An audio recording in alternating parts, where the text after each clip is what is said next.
సామాజిక మాధ్యమాల్లో శ్రీవాణి ట్రస్ట్ టికెట్ల బుకింగ్ కు సంబంధించి వస్తున్న వార్తలపై తిరుమల తిరుపతి దేవస్థానం స్పందించింది.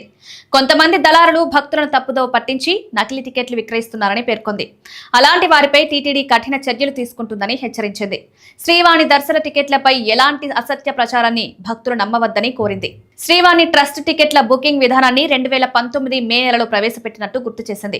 ఇందులోని లోటుపాట్లు, భక్తుల నుంచి వచ్చే సూచనలు, సలహాల మేరకు 2024 జూన్ నుంచి భక్తులకు పారదర్శకంగా సేవలందించేందుకు బుకింగ్ విధానాన్ని పటిష్టంగా రూపొందించినట్లు తెలిసింది. కాబట్టి శ్రీవాణి బుకింగ్ టికెట్ సైట్ ను హ్యాక్ చేయడం, వ్యవస్థలో చొరబడడం సాధ్యం కాదని స్పష్టం చేసింది. భక్తులు అపోహలకు గురి కావద్దని కోరింది.